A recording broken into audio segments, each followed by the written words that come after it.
धन्यवाद पत्रकार साथीहरूले बडो गम्भीर ढंगले र आफूलाई लागेको कुरालाई बडो तीखो रूपमा राख्नुभयो। तपाईहरुको यो स्पिरिटलाई चाहिँ म सम्मान गर्छु र धन्यवाद भन्न चाहन्छु। तर तपाईहरु मध्ये धेरैले राखेको कुरासँग चाहिँ म फेरि र हाम्रो दल सहमत चाहिँ छैन। तपाईहरुको दिमागमा धेरै भ्रमहरू रहेछन् भन्ने पनि मैले बुझ्ने अवसर प्राप्त गरे। त्यसको लागि पनि तपाईहरुले सिधा सिधा राखेकोमा धन्यवाद नै छ। पहिलो कुरा राजनीतिक दल र नेतृत्व बारे जे कुरा राख्नुभयो, कुरा त अहिले बजारमा चलिरहेको हावाहुरी जस्तै गरिराख्नुभयो, तर यथार्थ त्यस्तो होइन।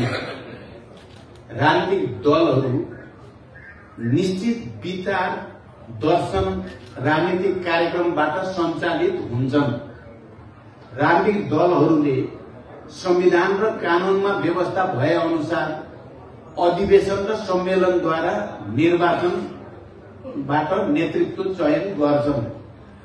त्यो नेतृत्वमा प्रमुख नेतृत्व पनि फेरिन पनि सक्छ। त्यही प्रमुख नेतृत्व विगतमा जो थियो त्यो निरन्तरता पाउन पनि सक्छ। तर राजतन्त्रमा त्यस्तो हुँदैन। राजतन्त्र वंशवादमा आधारित सिद्धान्तमा टेकेर बनेको छ। त्यहाँ कुनै क्षमता प्रदर्शन गर्नु पनि पर्दैन, प्रतिस्पर्धा गर्नु पनि पर्दैन, अधिवेशनबाट चुनिन नि पर्दैन। तर राजनीतिक दलभित्र चाहिँ त्यो अभ्यास हुन्छ र नेतृत्वले आफूलाई समय र परिस्थिति अनुसार सक्षम साबित गर्दासम्म, आफ्नो विचारद्वारा, आफ्नो सक्रियताद्वारा, आफ्नो क्षमताद्वारा गर्दासम्म त्यो नेतृत्व निरन्तर रहनु राजनीतिक दलको पनि हितमा हुन्छ, देशको लोकतन्त्रको पनि हितमा हुन्छ। तपाई विगतमा चाहिँ थुप्रै नेताहरूको बारेमा तपाईहरुले पक्कै बुझ्नु भएकै होला। मैले भनेको छु हो, म नेपालको इतिहासमा कम्युनिस्ट आन्दोलनमा झण्डै 35-36 वर्षदेखि नेतृत्वमा छु। तर म लगातार कार्यकर्ताद्वारा, जनताद्वारा चाहिँ रुचाइएका कारणले छु। म आफ्नो विचारप्रति समर्थनका कारणले छु म नेतृत्वमा।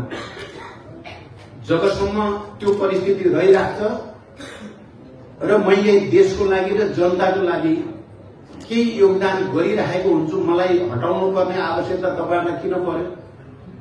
मेरो प्रश्न, किन हटाउनु पर्यो? म हटाएपछि गणतन्त्र सुदृढ हुन्छ, अर्को आउने बित्तिकै राम्रो हुन्छ भन्ने कुराको ग्यारेन्टी छ। मसँग धेरै कमरेडहरू हुनुहुन्छ, तपाईहरुले देख्नु भएको छ। यहाँ थुप्रै उपराष्ट्रपति भएको कमरेड पनि हुनुहुन्छ, उपप्रधानमन्त्री, मन्त्री, चाहिँ सभामुख, सबै त प्रचण्ड त भएको छैन नि। आफ्नो क्षमता अनुसार, पार्टीको निर्णय अनुसार त साथीहरू भइ त राख्नु भएको छ। अनि अहिले एउटा वर्गलाई, एउटा तबकालाई जो निरङ्कुश छ, जो तानाशाही चरित्रको छ, उसको लागि प्रचण्ड आँखाको कसिङ्गर भएको छ। तपाई पत्रकार साथीहरूले पनि यो कुरा नबुझेर कति टमाटरै बसेको भन्नुभयो भने प्रकारान्तरले तपाईको नियतमाथि मेरो शंका छैन। तपाईहरुले तानाशाहीलाई नै मद्दत गर्न खोजेको भन्ने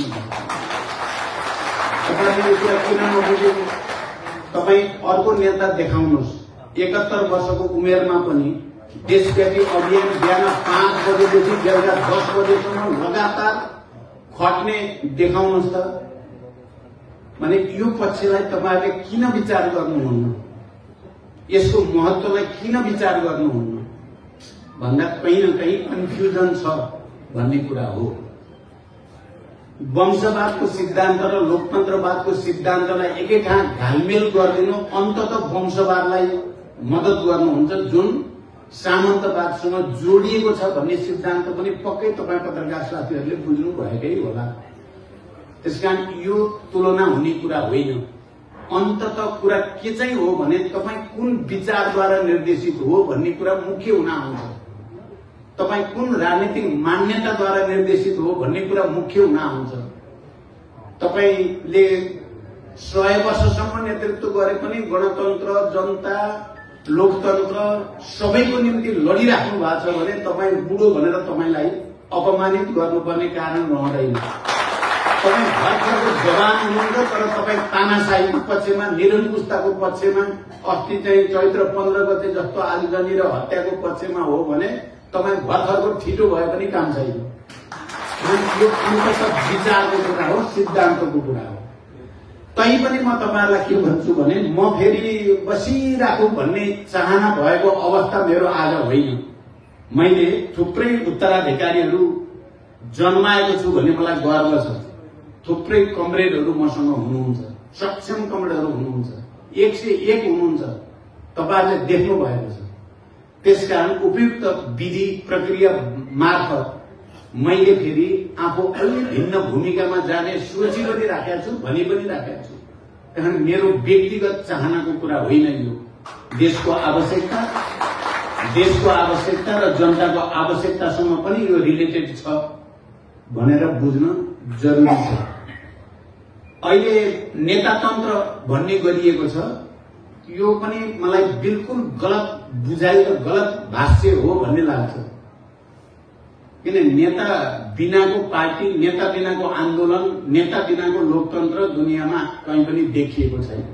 कुनै न कुनै रूपमा नेतृत्व जनताले पैदा गर्ने कुरा हो। नेताले आफूलाई पैदा गर्ने कुरा होइन, जनताले र आन्दोलनको बीचबाट नेता पैदा हुने कुरा हो।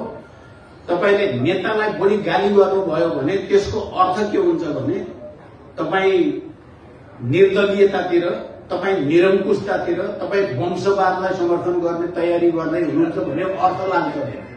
तपाईहरुको त्यो मनसाय नभए पनि अर्थ लाग्ने त्यही नै हो। तपाई फलानु नेताको यो गल्ती, फलानु नेताको यो गल्ती भन्न सक्नुहुन्छ, त्यो भन्नु पनि पर्छ।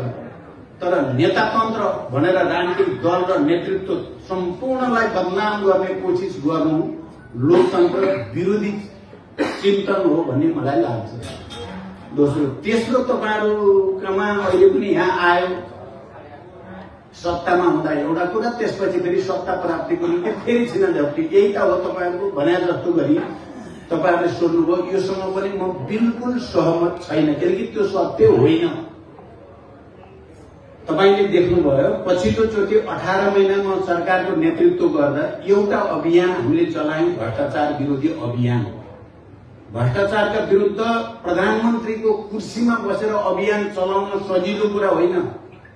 अहिलेको सन्दर्भमा, अहिलेको पृष्ठभूमिमा कति चुनौतीपूर्ण कुरा हो भन्ने कुरा सायद तपाईले गहिरेर विचार गर्नु भने बुझ्न सक्नुहुन्छ।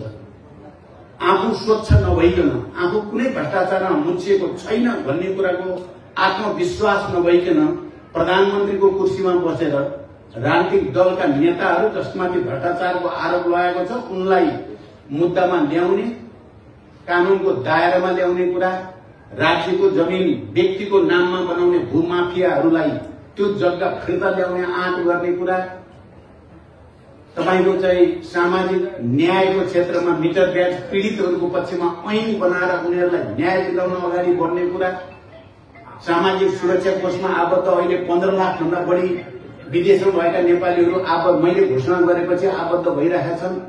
यो कुरा र भ्रष्टाचारी बचाउन खोज्ने पार्टी र नेता उस्तै हुन् भन्ने भाषा कयौं पत्रकार साथीहरूले बनाउन खोज्नु भएको छ। तपाईहरु अलि सतर्क भइदिनु होला, मेरो अपिल छ तपाईहरुलाई। उस्तै होइन।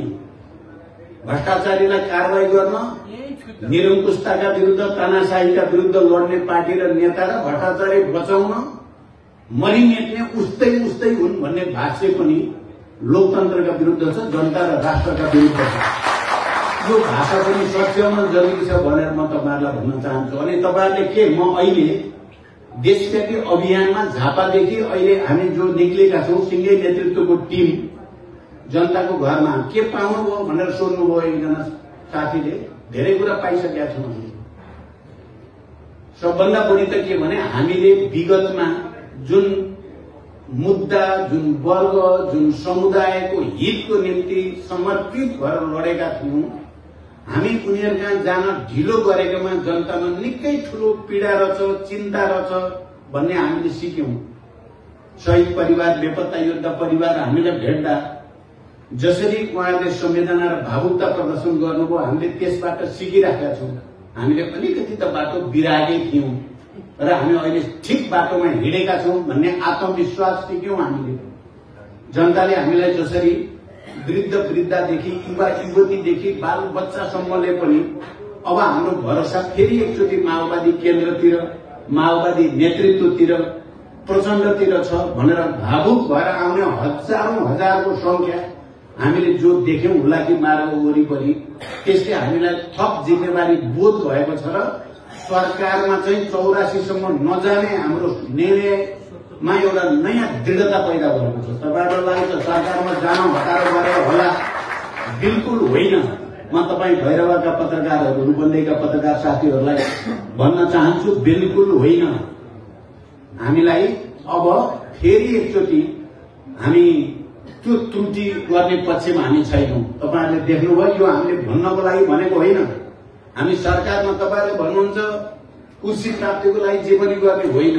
यदि कुर्सी प्राप्त गर्नलाई जे पनि गर्ने भएको भए मेरो कुर्सी जानेवालै थिएन। म कांग्रेस वा एमालेको समर्थन प्राप्त गरिराख्न सक्थेँ यदि मैले भ्रष्टाचार विरुद्ध चलाएको अभियानलाई छोडिदिएको भए, राज्यको जमिन कब्जा गर्ने भूमाफियाहरूलाई छोडिदिएको भए, या केही भ्रष्टाचारीहरूलाई संरक्षण गर्न अगाडि बढेको भए मेरो सरकार धन्यवादै थिएन। तपाईहरु गइएर हेरिदिनु होला। तपाईहरु जस्तो युवा पत्रकारले कुरा नबुझिदिने हो भने त बडो दुर्भाग्यको कुरा हो यो त। त्यहाँ सरकार र कुर्सी होइन, हामीले एउटा संकल्प गर्यौं, त्यो सुशासन, सामाजिक न्याय र समृद्धिको निम्ति एउटा नयाँ लडाईँ छेड्नुपर्छ। त्यो माओवादीले नै, माओवादी केन्द्रले नै छेड्नुपर्छ भनेर हामीले सरकारमा हुँदा लडाईँ छेड्यौं। अहिले सरकार बाहिर हुँदा पनि हाम्रो त्यही लडाईँ जारी छ। अनि तपाई कसरी भन्न सक्नुहुन्छ प्रधानमन्त्री बन्नको लागि भनेर फेरि उही त्यही पुरानो खतरो आरोप? म चाहिँ नयाँ भइसके, तपाईहरु पुरानै हुनुहुँदो रहेछ। मैले क्रम भङ्ग गरिसके, तपाईहरुले आफ्नो सोचाइमा क्रम भङ्ग गर्नु भएकै रहेछ। त्यहाँ प्लिज पत्रकार साथीहरु, तपाईहरुले गहिरेर विचार गर्नु होला।